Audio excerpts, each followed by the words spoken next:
예, 감사합니다. 존경하는 독일 국민 여러분, 고국에 계신 국민 여러분, 하을젠 캐러브 재단 이사님과 모두로 전 동독 총리님을 비롯한 예배 기빈 여러분, 먼저 냉전과 분단을 넘어 통일을 이루고 그 힘으로 유럽 통합과 국제 평화를 선도하고 있는 독일과 독일 국민에게 무한한 경의를 표합니다. 오늘 이 자리를 마련해 주신 독일 정부와 캐러브 재단에도 감사드립니다. 아울러 얼마 전 별세하신 고 헬무트 콜 총리의 가족과 독일 국민들에게 깊은 애도와 유로의 마음을 전합니다. 대한민국은 냉전 시기 어려운 환경 속에서도 적극적이고 능동적인 외교로 독일 통일과 유럽 통합을 주도한 헬무트 콜 총리의 위대한 업적을 기억할 것입니다.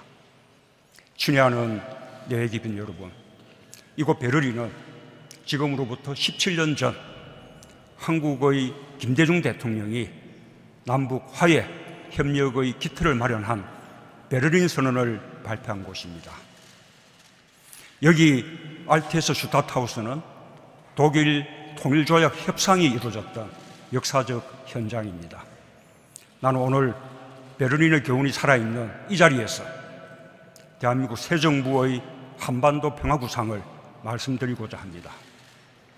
예배 기빈 여러분, 독일 통일의 경험은 지구상 마지막 분단국가로 남은 우리에게 통일에 대한 희망과 함께 우리가 나아가야 할 방향을 말해주고 있습니다.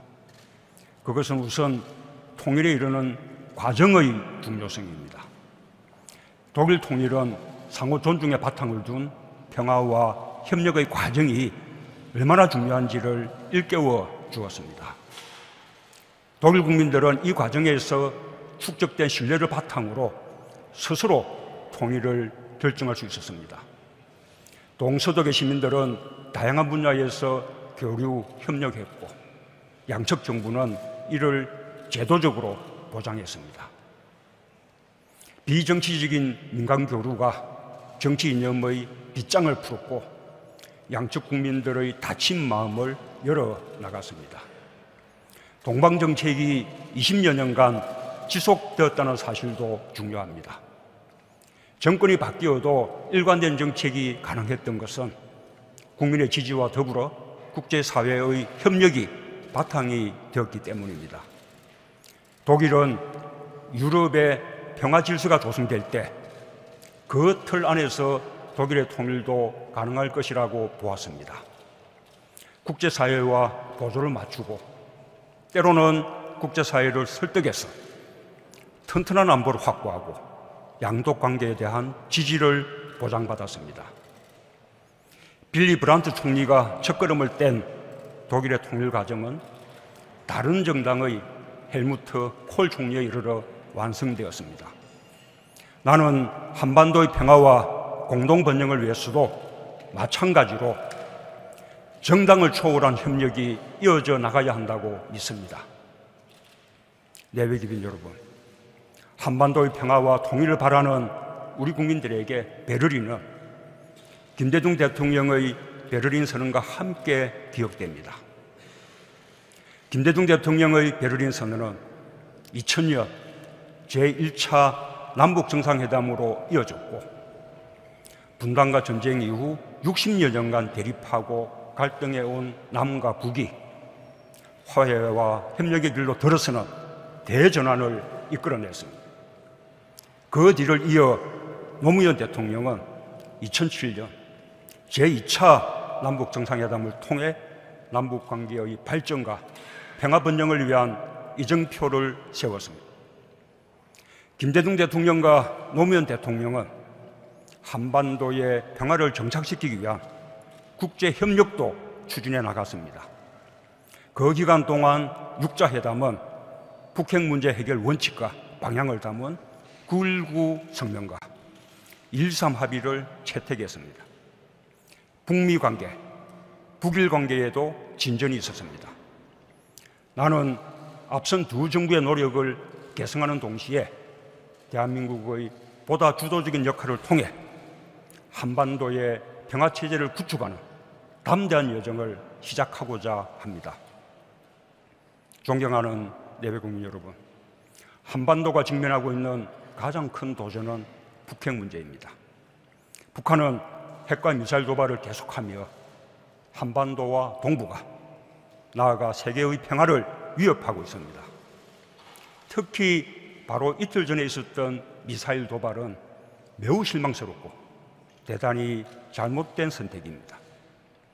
유엔 안보리 결의를 명백히 위반했을 뿐만 아니라 국제사회의 거듭된 경고를 정면으로 거부한 것입니다. 무엇보다 한미 정상회담을 통해 모처럼 대화의 길을 마련한 우리 정부로서는 더 깊은 유감을 느끼지 않을 수 없습니다. 북한의 이번 선택은 무모합니다. 국제사회의 응징을 자초했습니다. 북한이 도발을 멈추고 비핵화 의지를 보여준다면 국제사회의 지지와 협력을 받을 수 있도록 앞장서서 돕겠다는 우리 정부의 의지를 시험하고 있습니다. 나는 북한이 돌아올 수 없는 다리를 건너지 않기를 바랍니다. 북한은 핵과 미사일 개발을 포기하고 국제사회와 협력할 수 있는 길을 찾아야 합니다. 완전하고 검증 가능하며 불가역적인 한반도 비핵화는 국제사회의 일치된 요구이자 한반도 평화를 위한 절대 조건입니다.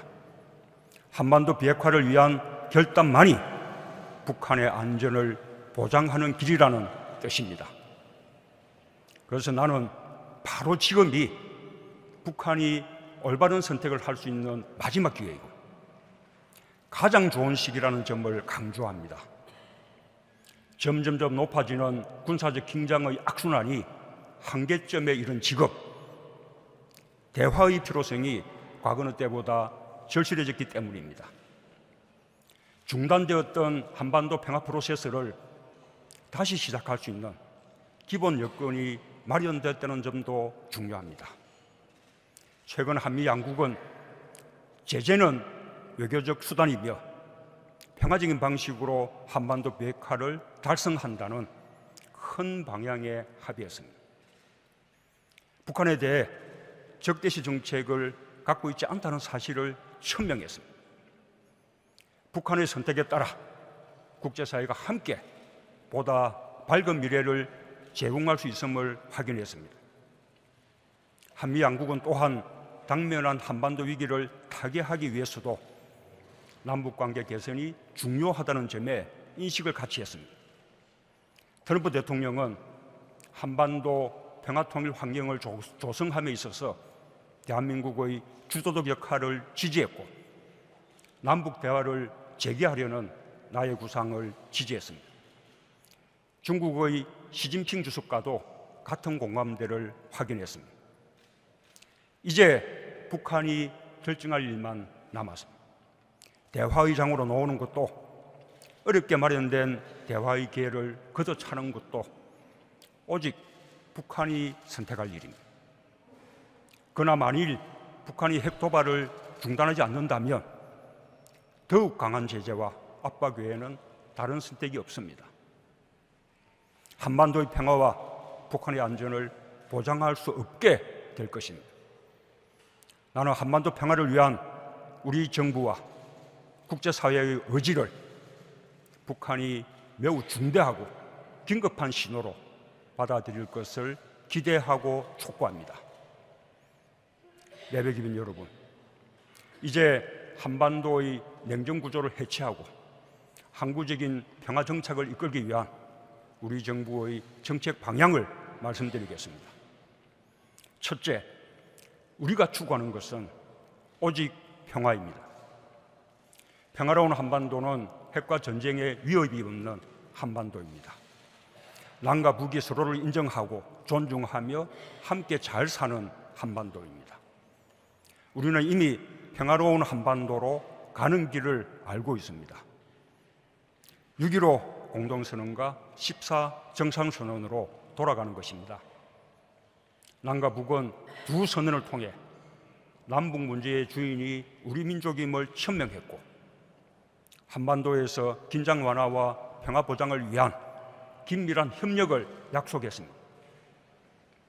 경제 분야를 비롯한 사회 각 분야의 협력 사업을 통해 남북이 공동 번영의 길로 나아가자고 약속했습니다. 남과 북이 상호 존중의 토대 위에 맺은 이 합의의 정신은 여전히 유효합니다. 그리고 절실합니다. 남과 북이 함께 평화로운 한반도를 실현하고자 했던 그 정신으로 돌아가야 합니다. 나는 이 자리에서 분명히 말합니다. 우리는 북한의 붕괴를 바라지 않으며 어떤 형태의 흡수 통일도 추진하지 않을 것입니다. 우리는 인위적인 통일을 추구하지도 않을 것입니다. 통일은 상방이 공존하면서 민족 공동체를 회복해 나가는 과정입니다. 통일은 평화가 정착되면 언젠가 남북 간의 합의에 의해 자연스럽게 이루어질 일입니다. 나와 우리 정부가 실현하고자 하는 것은 오직 평화입니다. 둘째, 북한 체제의 안전을 보장하는 한반도 비핵화를 추구하겠습니다. 지난 4월 전쟁 위기설이 한반도와 세계를 휩쓸었습니다. 한반도를 둘러싼 군사적 긴장은 세계의 화약고와도 같습니다.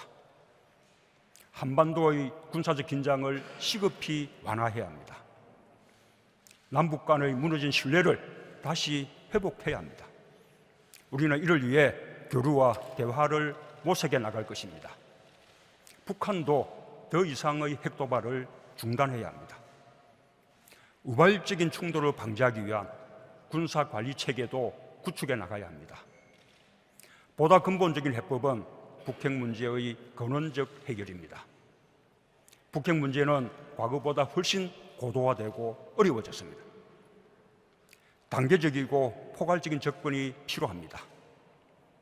우리 정부는 국제사회와 함께 북한 핵의 완전한 폐기와 평화체제 구축, 북한의 안보 경제적 우려 해소, 북미 관계 및 북일 관계 개선 등 한반도와 동북아의 현안을 포괄적으로 해결해 나가겠습니다.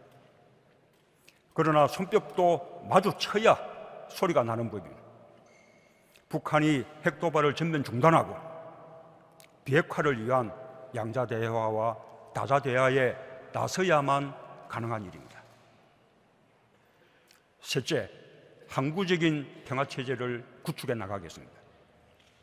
1953년 이래 한반도는 60년 넘게 정전 상태에 있습니다. 불안한 정전 체제 위에서는 공고한 평화를 이룰 수 없습니다. 남북의 소중한 합의들이 정권이 바뀔 때마다 흔들리거나 깨져서도 안 됩니다. 평화를 제도화해야 합니다. 안으로는 남북 합의의 법제화를 추진하겠습니다. 모든 남북 합의는 정권이 바뀌어도 개성돼야 하는 한반도의 기본 자산임을 분명히 할 것입니다. 한반도의 항구적 평화 구조를 정착시키기 위해서는 종전과 함께 관련국이 참여하는 한반도 평화협정을 체결해야 합니다. 북핵 문제와 평화체제에 대한 포괄적인 접근으로 완전한 비핵화와 함께 평화협정 체결을 추진하겠습니다. 넷째, 한반도의 새로운 경제 지도를 그리겠습니다. 남북 간이 함께 번영하는 경제 협력은 한반도 평화 정착의 중요한 토대입니다. 나는 한반도 신경제 지도 구상을 가지고 있습니다. 북핵 문제가 진전되고 적절한 여건이 조성되면 한반도의 경제 지도를 새롭게 그려나가겠습니다. 군사 붕괴선으로 단절된 남북을 경제 벨트로 새롭게 잇고 남북이 함께 번영하는 경제 공동체를 이룰 것입니다. 끊겼던 남북 철도는 다시 이어질 것입니다. 부산과 목포에서 출발한 열차가 평양과 북경으로 러시아와 유럽으로 달릴 것입니다. 남북 가스관 연결 등 동북아 협력 사업들도 추진될 수 있을 것입니다. 남과 북은 대륙과 해양을 잇는 교란국가로 공동 번영할 것입니다. 남과 북이 14정상선언을 함께 실천하기만 하면 됩니다. 그때 세계는 평화의 경제, 공동 번영의 새로운 경제 모델을 보게 될 것입니다. 다섯째, 비정치적 교류협력 사업은 정치 군사적 상황과 분리해 일관성을 갖고 추진해 나가겠습니다. 남북 간의 교류협력 사업은 한반도 모든 구성원의 고통을 치유하고 화합을 이루는 과정이자 안으로부터의 평화를 만들어가는 일입니다. 남북한에는 분단과 전쟁으로 고향을 잃고 헤어진 가족들이 있습니다. 그 고통을 60년 넘게 치유해 주지 못한다는 것은 남과 북 정부 모두에게 참으로 부끄러운 일입니다. 대한민국 정부에 가족 상봉을 신청한 이산가족 가운데 현재 생존해 계신 분은 6만여 명, 평균 연령은 81세입니다. 북한도 사정은 마찬가지일 것입니다. 이분들이 살아계신 동안에 가족을 만날 수 있게 해야 합니다. 어떤 정치적 고려보다 우선해야만 하는 시급한 인도적 문제입니다. 분단으로 남북의 주민들이 피해를 보는 일들도 남북 간이 함께 해결해 나가야 합니다. 북한의 하천이 범람하면 남한의 주민들이 수해를 입게 됩니다. 감염병이나 산림병충해, 산불은 남북한의 경계를 가리지 않습니다. 남북이 공동 대응하는 협력을 추진해 나가겠습니다. 민간 차원의 교류는 당국 간 교류에 앞서 남북 간 긴장 완화와 동질성 회복에 공헌해 왔습니다. 민간 교류의 확대는 꽉 막힌 남북 관계를 풀어갈 소중한 힘입니다. 다양한 분야의 민간 교류를 폭넓게 지원하겠습니다. 지역 간의 교류도 적극 지원하겠습니다. 인간 존중의 보편적 가치와 국제 규범은 한반도 전역에서 구현되어야 합니다. 북한 주민의 열악한 인권 상황에 대해서는 국제사회와 함께 분명한 목소리를 낼 것입니다. 아울러 북한 주민들에게 실제 도움이 되는 방향으로 인도적인 협력을 확대하겠습니다. 예배기빈 여러분, 나와 우리 정부는 이상의 정책 방향을 확고하게 견지하면서 실천할 준비가 되어 있습니다. 남북이 함께 손을 잡고 한반도 평화의 돌파구를 열어가야 합니다. 먼저 쉬운 일부터 시작해 나갈 것을 북한에 제안합니다. 첫째, 시급한 인도적 문제부터 해결하는 것입니다.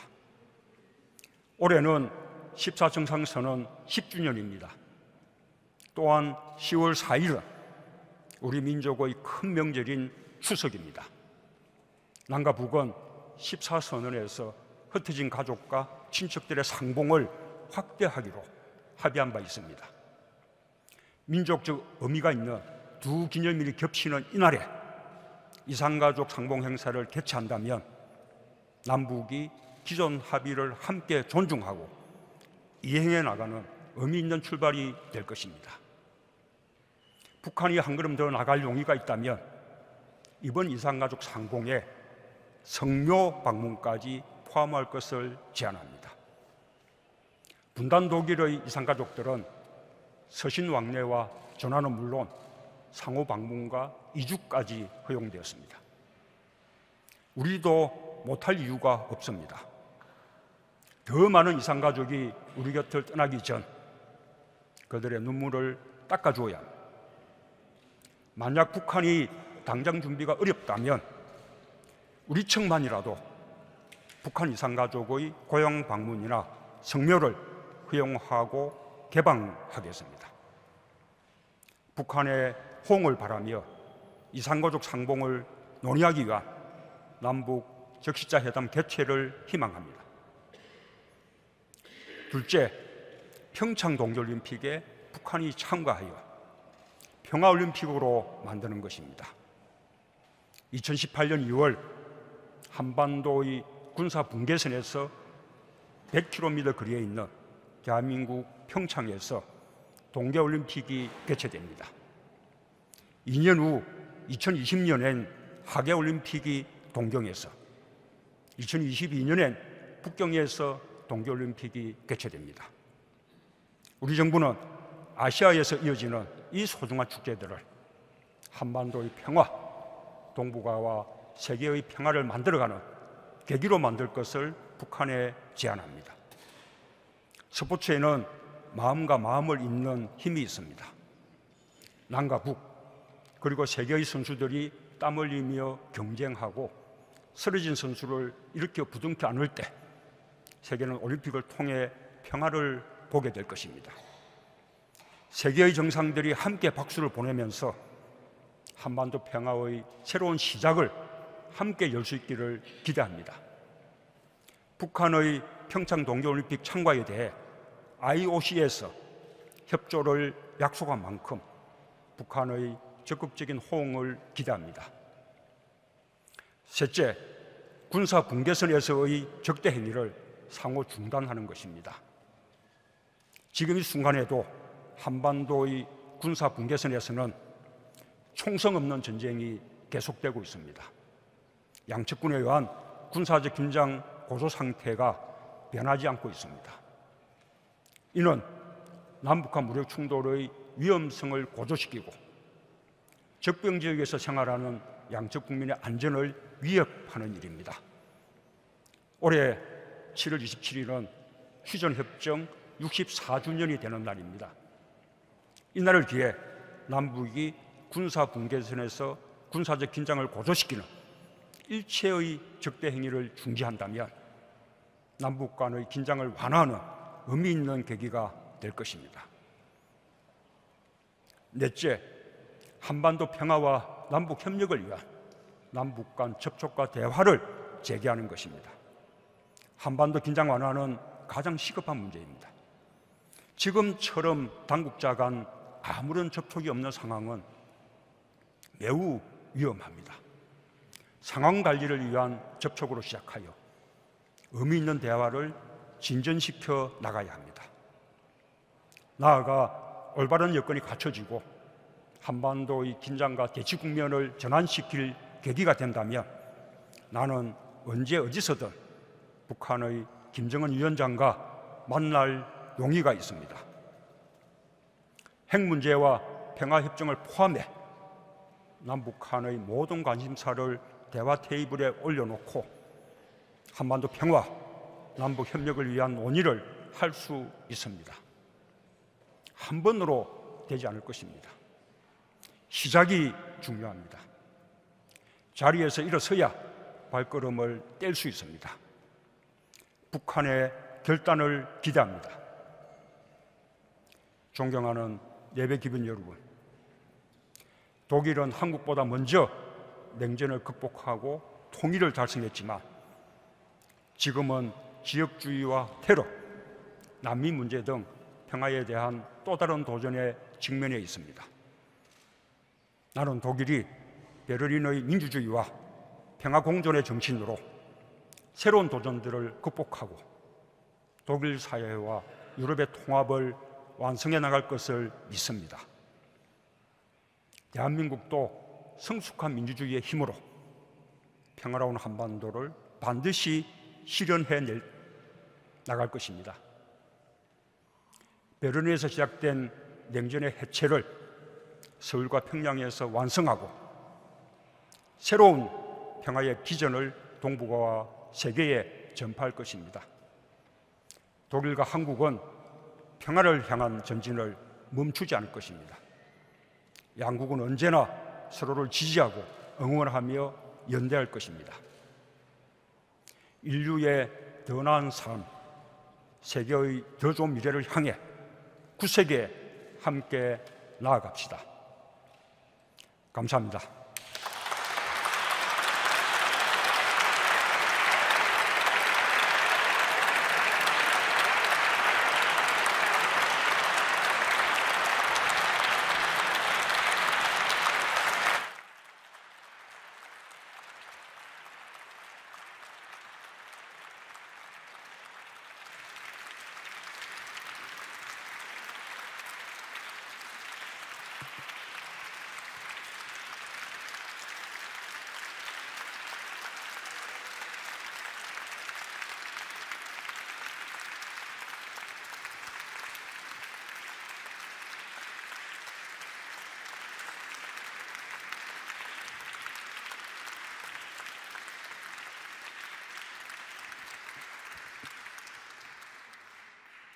Herr Präsident, ganz herzlichen Dank für diese optimistische, auch sehr konkrete Rede und herzlichen Dank dafür, dass Sie Berlin als Ort für diese Rede ausgewählt haben.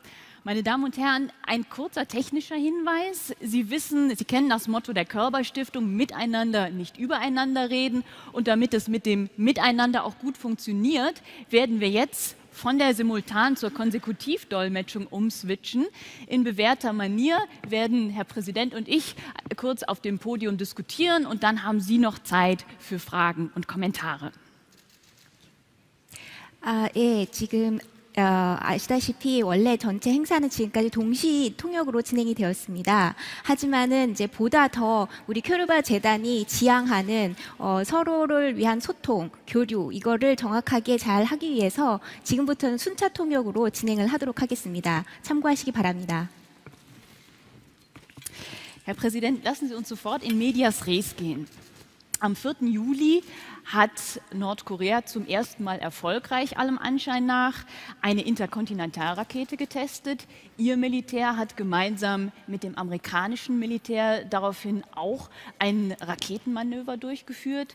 Sie haben es hier gesagt, Sie haben es auch vorher schon gesagt, das Zeitalter der strategischen Geduld mit Nordkorea ist vorüber.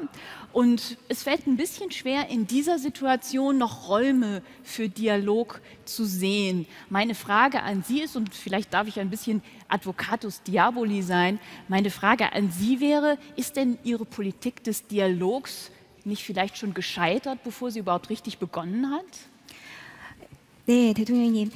최근에 아까 연설 중에도 말씀하셨다시피 며칠 전 7월 4일 날 북한이 다시금 미사일 발사를 하면서 도발을 시행해왔습니다. 특히 이번에는 그 대륙간 미사일이 상당히 그 기술력이 많이 진전된 것으로 그렇게 확인이 되었는데요. 거기에 대한 대응으로 한국과 미군이 함께 또 합동 훈련을 실시한 것으로 알고 있습니다. 이제 그 대통령께서도 말씀하셨다시피 이제 전략적으로 이제 기다리고 참아주는 것은 인내하는 데에는 이제 좀 한계가 오는 것 같다라고 말씀을 하셨는데요. 그렇다면은 이러한 상황 가운데서 대화를 시도하는 것 자체가 사실 굉장히 어려운 일이 아닐 수 없다고 생각을 합니다. 제가 드리고 싶은 질문은 혹시 물론 제가 너무 비관적인 생각을 갖고 말씀드리는 건지 모르겠습니다만 대화를 시작하기도 전에 사실 대화를 할 수 있는 상황이 아닌 거는 아닌지요?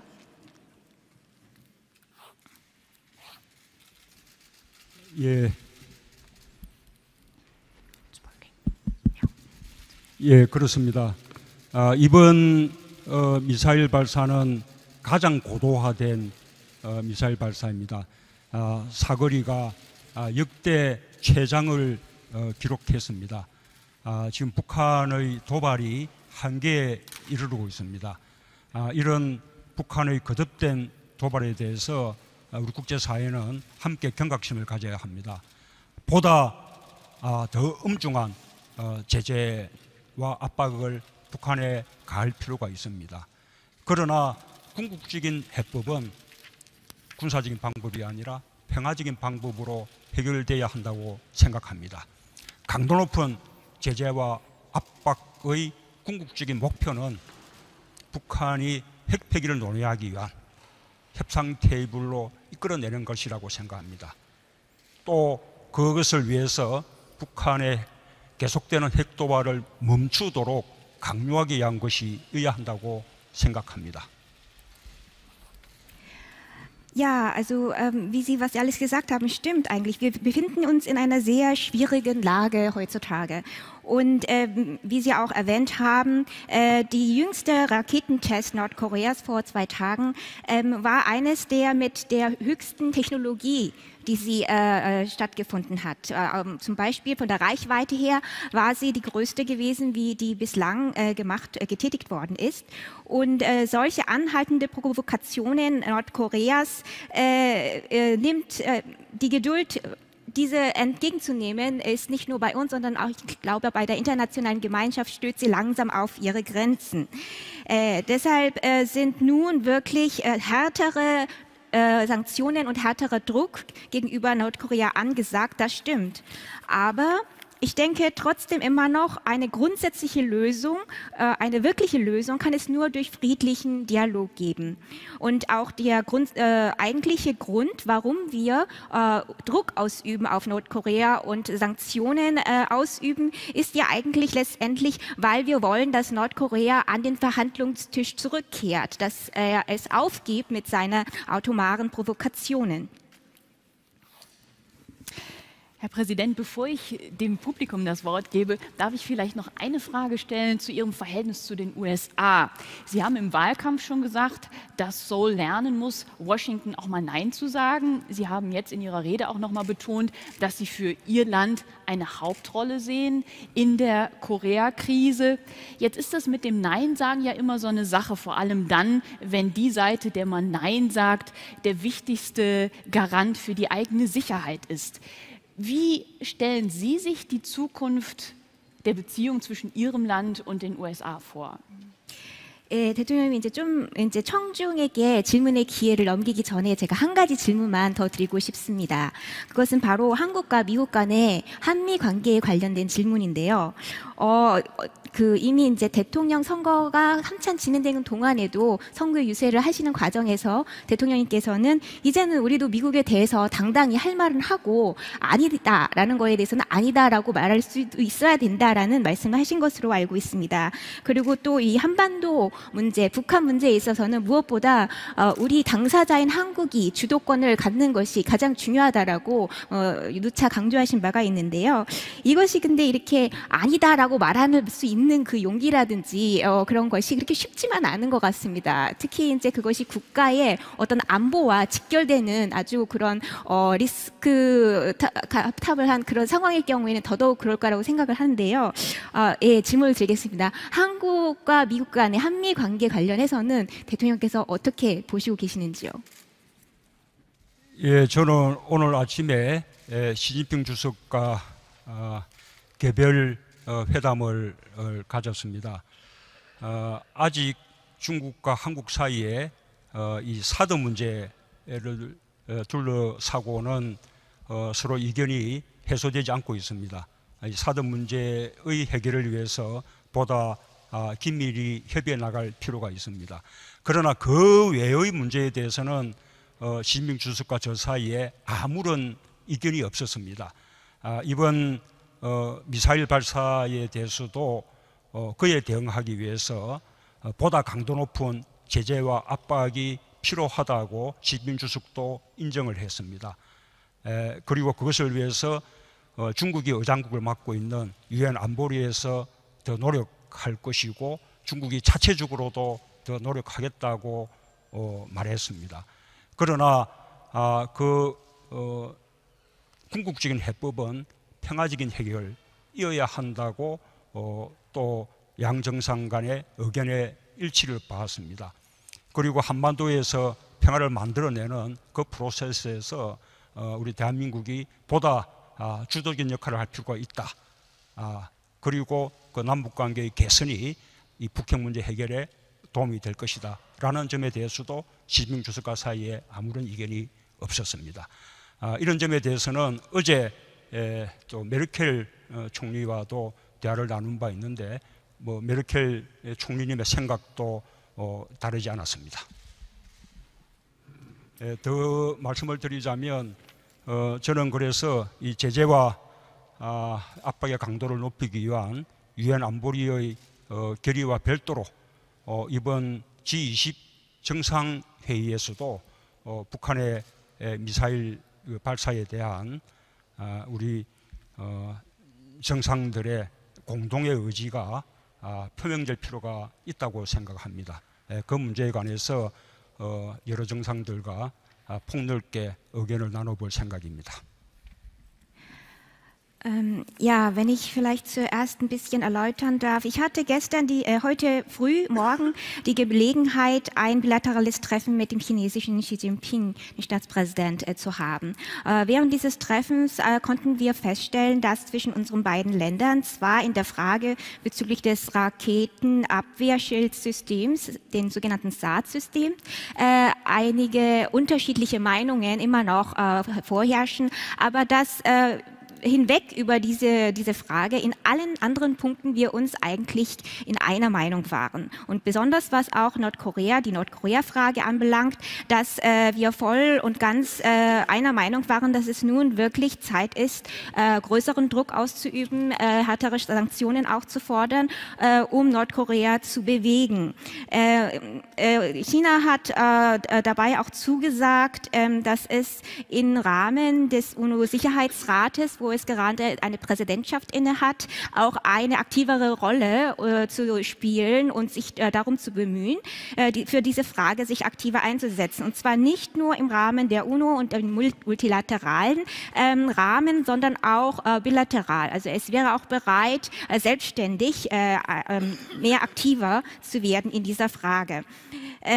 Und wir waren aber auch uns einig, dass eigentlich grundsätzliche eine Lösung nur dadurch erzielt werden kann, wenn diese friedlich gemacht wird. Und dass in diesem sogenannten friedlichen Prozess die Eigeninitiative mehr an Südkorea, an die Republik Korea gehen sollte. Also dass Korea, wie ich schon einige Male unterstreicht habe, das Steuer eigentlich in dieser Frage selbst in die Hand nehmen sollte.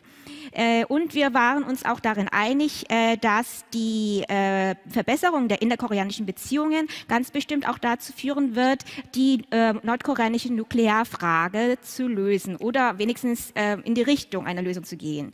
Ich hatte auch gestern dann die Gelegenheit gehabt, mit Bundeskanzlerin Frau Merkel ein bilaterales Gespräch zu führen. Und auch mit ihr konnte ich feststellen, dass sie auch in all diesen Fragen ganz mit mir einer Meinung war. Also wir werden sehen, in den nächsten Tagen wird in Hamburg die G20-Gipfeltreffen, wird sie dort stattfinden.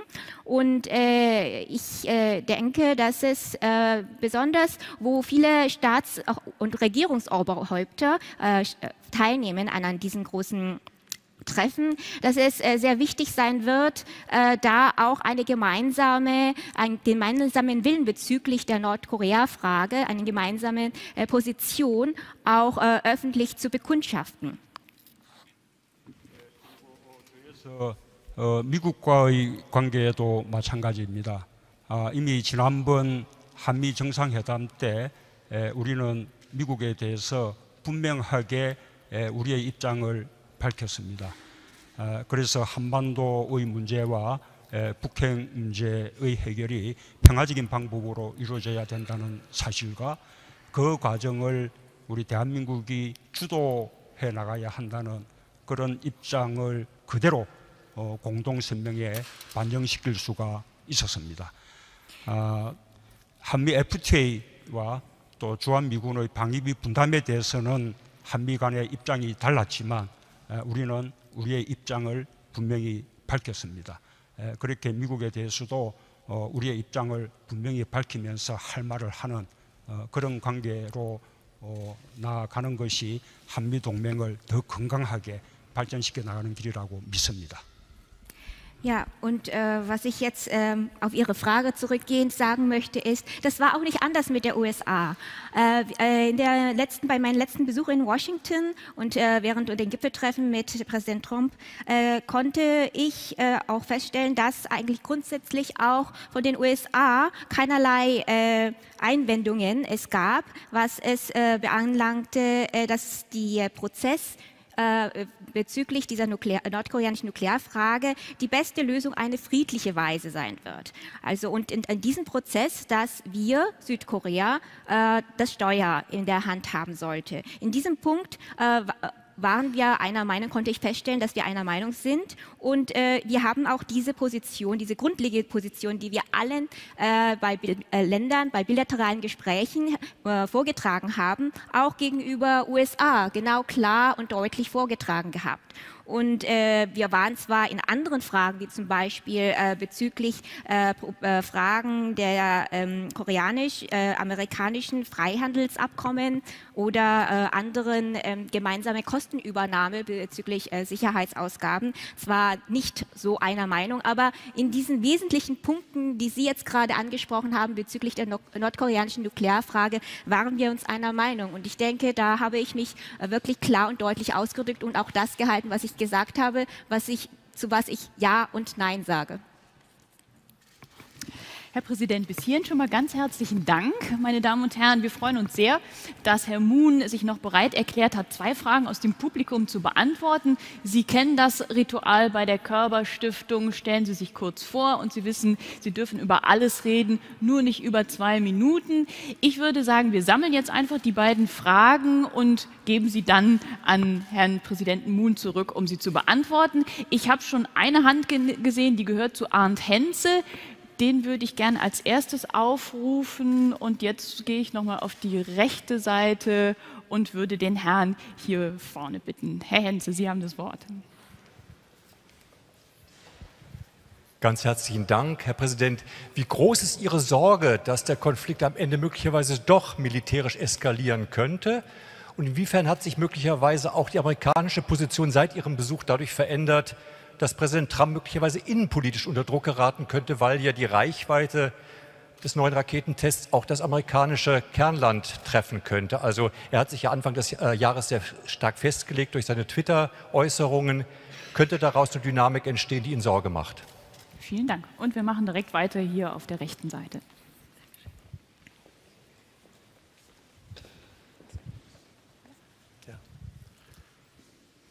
Mein Name ist Lothar Weise, bin Präsident der Deutsch-Koreanischen Gesellschaft hier in der Bundesrepublik Deutschland. So wie ich Ihre Rede verstanden habe, sehr geehrter Herr Präsident, geht alles auf Entspannung hin.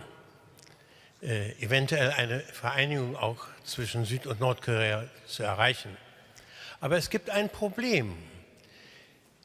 Und dieses Problem haben wir in jedem Jahr, diese großen Seemanöver Korea. Die werden jedes Mal von Nordkorea beanstandet und Amerika hört da überhaupt nicht hin, sondern führt die Seemanöver durch. Wäre das nicht ein erster Punkt, darüber einmal zu sprechen, dieses Hindernis zu beseitigen? Dankeschön. Vielen Dank, Herr Präsident. 네, 먼저 대통령님께서 아주 상세하고 친절하게 저희 질문을 이렇게 답변해 주신 데 대해서 감사의 말씀을 드리고자 합니다. 그리고 이제는 이제 청중에게 질의의 기회를 넘기고자 하는데요. 미리 말씀드린 바와 같이 2개의 질문을 받을 수 있겠습니다. 시간 관계상요. 다 저희 큐르바 재단의 이런 대화 디알로그 행사에 참여하신 분들은 다 아시겠지만 어떤 질문을 하셔도 좋습니다. 내용은 어떤 것을 질문하셔도 좋지만 2분 이상 하시면 안 되겠고요. 자, 그러면은 제가 먼저 질의를 좀 콜렉팅을 한 다음에 질의를 전달하는 것이 좋지 않을까 싶어서 먼저 질의를 받겠습니다라고 말씀하셨는데 2분이 손을 드셨습니다. 첫 번째 분은 미스터 하인츠 선생님이신데요. 하인츠 씨인데요. 먼저 대통령님께 정말 멋진 연설 감사드립니다. 그런데 어떻게 보면은 사실 말씀 여러 번 하셨지만은 직접도 이 지금 상황이 사실 그렇게 좋지만 않은 것 같습니다. 북한 문제 관련해서는요. 그래서 언제든지 이러한 도발이 지금 계속 지속되고 있기 때문에 이러한 도발이 정말 어떤 군사적인 행위로도 이게 이게 이어질 수 있지 않을까라는 걱정이 사실 있을 수 있을 거라고 생각이 됩니다. 그런 걱정은 혹시 없으신지요? 그리고 또한 아까 한미 관계에 관련해서도 미국 대통령께서도 근본적으로는 또 기본적으로는 한국의 입장을 이해한다, 같은 생각이다라고 말씀해 주셨다고 하는데, 그럼에도 불구하고 어쩌면 이번 미사일 발사로 인해서 이론적으로는 이 대륙간 미사일이 그 미국까지도 갈 수 있는 어떤 그런 상황이 이제 되지 않을까라는 사실 때문에 미국 국내적으로 또 국내 정치적으로 사람들로 하여금 어떤 그런 압박을 받을 수 있을 거라고 생각이 됩니다. 그럴 가능성도 있지 않을까 생각이 되는데요. 그러면은 또 트럼프 대통령의 또 태도가 또 달라질 수 있지 않을까라는 생각도 살짝 듭니다. 이거에 대한 대통령님의 생각을 여쭙고 싶습니다. 첫 번째 질문이었고요. 두 번째 질문은 멘차 마이제 선생님이라고 하시면서 본인은 한독협회의 회장직을 맡고 있는 사람이라고 하였습니다. 대통령께서 지금 여러 좋은 말씀 해주시는 가운데 결국은 지금 가장 중요한 것은 우리가 가야 되는 방향과 그 목표는 긴장 완화를 향해서 가야 된다라고 말씀을 하신 것 같습니다. 하지만 사실 하나의 문제가 있습니다. 큰 문제가 있다고 제가 생각하는데요. 매년 실시되는 한미 간의 대규모 합동 훈련이라는 군사 훈련이 있는 걸로 알고 있습니다. 매년 이제 그때가 되면은 북한 측에서는 뭐 이제 또 다른 도발을 실시를 한다라든지 이런 걸로 인해서 그 긴장이 다시 완화가 되는 게 아니라 더 고조가 되는 어떤 그러한 양태를 지난 수년간 좀 관찰할 수 있었던 것 같은데요. 그렇다면 첫 번째 어떤 첫 번째 그런 제스처로서 이 훈련을 관련해 가지고 이 훈련을 좀 이런 장애물을 낳는 이 훈련을 좀 제거하는 방향을 한번 검토하는 것도 그 첫 번째 단계가 될 수 있지 않을까라고 생각이 됩니다만 이거에 대한 대통령님의 생각은 어떠신지 여쭙고 싶습니다. 사실 오늘 제가 말씀드린 내용은 특별할 것이 없는 그런 내용입니다. 과거에 있어 왔던 대화들이고 또 제가 평소부터 늘 해왔던 그런 주장들입니다. 그런데 지난 10년간 남북 간에는 일체의 대화가 끊어졌습니다. 심지어 군사적인 한라인도 끊긴 지가 오래입니다. 상황을 관리하기 위한 연락 체계조차 전혀 되어 있지 않습니다. 그런 가운데 지금 북한의 거듭되는 핵 도발로 인해서 군사적 긴장이 갈수록 높아지고 있는 것입니다. 이런 사실들이 이 미국의 국민들이나 또 일본의 국민들이나 우리 또 대한민국의 국민들에게 보다 다가오는 어떤 위협으로 압박감을 줄 수가 있다고 생각합니다. 그래서 당연히 이제 그에 대한 해법으로 새로운 어떤 제재와 압박 수단이 국제적인 공조 속에 강구되어야 한다고 생각합니다. 그러나 그와 함께 대화의 필요성도 더욱 절실해졌다고 생각합니다. 오늘 제가 어떻게 보면 늘 해왔던 이야기지만 G20을 앞둔 이 시기에 이 특별한 장소에서 다시 한번 평화부상을 밝히는 것은 그 이유입니다. 제가 말씀드린 바와 같이 북한의 도발은 점점점 이 레드라인에 가까워지고 있습니다. 조금 더 상황이 어려워지면 돌아올 수 없는 다리를 건너게 될지도 모릅니다. 그래서 북한에게 돌아올 수 없는 다리를 넘지 말 것을 경고하면서 그리고 국제사회가 함께 더 강도 높은 제재와 압박을 가할 것을 촉구를 하면서, 그러나 북한이 핵과 미사일을 포기하고 대화의 길로 놓은다면 그 대화의 문은 항상 활짝 열려 있다는 사실과 국제사회가 북한을 도울 수 있다라는 메시지를 함께 전하려고 하는 것입니다. 이런 점에 대해서는 지난번 한미 정상회담에서 트럼프 대통령과 사이에서도 합의한 바 있었고, 지금까지 제가 만나본 다른 정상들도 다들 같은 의견들이었습니다.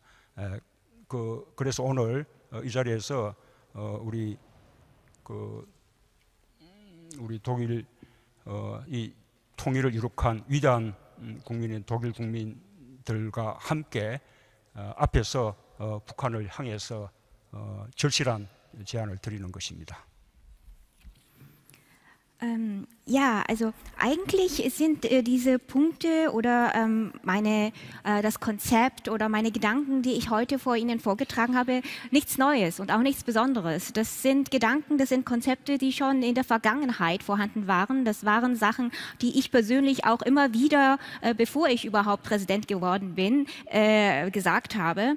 Die Sache ist nur, dass in den letzten 10 Jahren die interkoreanischen Beziehungen sehr vereist geworden sind. Das liegt daran, dass überhaupt alle Kanäle, die zu Dialog führen konnten, letztendlich abgebrochen worden sind.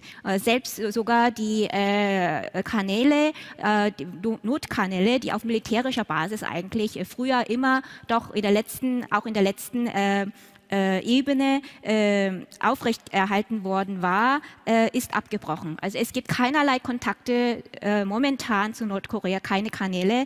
Und das macht die ganze Sache noch umso schwieriger und die Situation wahrscheinlich noch komplexer, weil in einer solchen Situation trotzdem Nordkorea weiter mit seinen militärischen Provokationen vorgegangen ist. Ja, und nun müssen wir nicht nur unsere Republik Korea, nicht nur Südkorea alleine, sondern zusammen auch die internationale Gesellschaft gemeinsam, ist es wirklich Zeit nach wirklich neueren und härteren Methoden oder Weisen zu suchen, dieses Problem zu lösen. Das ist auf einer Weise dass wir standhaft und hart entgegentreten gegen diese Provokationen und härteren Druck und größere Sanktionen gegenüber Nordkorea ausüben. Aber es bedeutet auch, dass der jetzige Moment so wie noch nie der Zeitpunkt ist, der Moment ist, an dem man miteinander sprechen sollte, miteinander Dialog haben sollte. Nordkorea steht wahrscheinlich ganz kurz vor der roten Linie. Wenn es diese rote Linie überschreitet, dann wird die internationale Gemeinschaft keinerlei andere Option mehr haben, als nur Sanktionen auszuüben. Und deshalb ist der Grund darin, dass ich immer wieder ganz hart unterstreiche, dass es diese letzte Chance, die es noch in diesem Moment existiert, nehmen sollte und umkehren sollte von seiner provokaren Tendenz. Das ist die Warnung, die meine Regierung gegenüber Nordkorea überbringen möchte. Und das ist auch der Grund, warum ich auch sehr darauf appelliert habe, auf der anderen Seite auch, dass die internationale Gesellschaft gemeinsam hart gegen dieses nordkoreanische Nuklearproblem entgegnen sollte, mit größeren Sanktionen und härterem Druck. Aber dass wir auch ganz klar unterstreichen, dass das Fenster zum Dialog immer noch voll offen ist, immer voll offen stehen wird, dass wir bereit sind, wenn Nordkorea die grundsätzlichen Voraussetzungen erfüllt, dass es jederzeit mit uns sprechen kann, jederzeit mit uns Dialog aufnehmen kann. Und in diesen Punkten war ich, wie ich schon im Voraus schon erklärt habe, auch mit einer Meinung mit Präsident Trump. Die internationale Gemeinschaft, wir setzen auch sehr auf die Unterstützung der internationalen Gesellschaft in dieser Frage, weil es nun gilt, dass man gemeinsam mit einer Position gegenüber die Nordkorea antretet. Ja.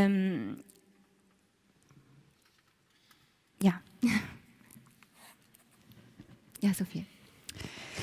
Lieber Herr Präsident, wir möchten, dass Sie pünktlich nach Hamburg zum G20-Gipfel kommen. Deswegen müssen wir leider jetzt unsere Diskussion beenden. Wir danken Ihnen ganz herzlich für ein spannendes Gespräch. Ich habe gelernt, dass Moon auf Koreanisch Tür bedeutet. Wir würden sagen Nomen est Omen. Wir wünschen Ihnen auf jeden Fall allen Erfolg dieser Welt, dabei die Tür des Dialogs offen zu halten. Ganz, ganz herzlichen Dank, dass Sie sich die Zeit genommen haben, heute bei uns zu sein. Ihnen, meine Damen und Herren, herzlichen Dank, dass Sie gekommen sind. Während Präsident Moon weiter nach Hamburg fährt, darf ich Sie noch einladen, ein bisschen bei uns zu bleiben, zu einem Glas Wein und vielleicht einem kleinen Imbiss. Herzlichen Dank und bis zum nächsten Mal.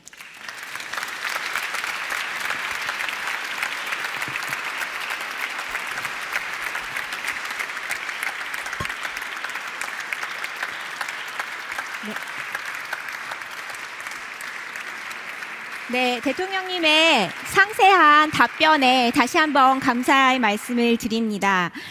대통령님께서도 함부르크에서 말씀하신 것 같이 G20 정상회의 참석하시기 위해서 오셨기 때문에 아주 바쁜 일정들이 이제 또 더 있으실 걸로 생각이 되는데요. 저희가 더 붙잡고 싶지만은 그러면 함부르크 G20 일정이 차질을 빚어질까 우려가 됩니다. 이제 대통령께서 다음 일정을 향해 가셔야 될 텐데요. 일단 다시 한번 오늘 와주신 것에 대해서 또 멋진 연설을 해주시고 저희와 여러 가지 이야기를 나눌 수 있는 기회를 주신 거에 대해서 감사의 말씀을 드리고요. 제가 직전에 조금 한국어를 좀 공부를 했습니다. 그래서 한국어로 문이라는 뜻이 바로 도어라는 뜻이라는 것을 열리는 도어라는 뜻이라는 것을 제가 배웠는데요. 바로 대화의 문이 대통령님을 통해서 북한을 향해 아주 활짝 열려있다는 사실을 저희가 오늘을 통해서 알게 된 것이 아닐까 싶습니다.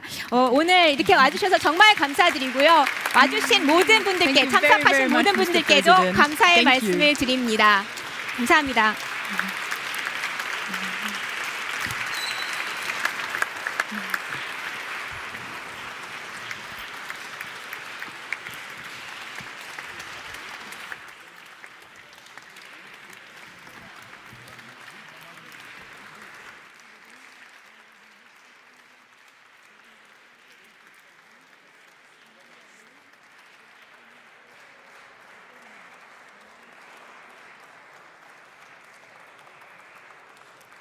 Ja,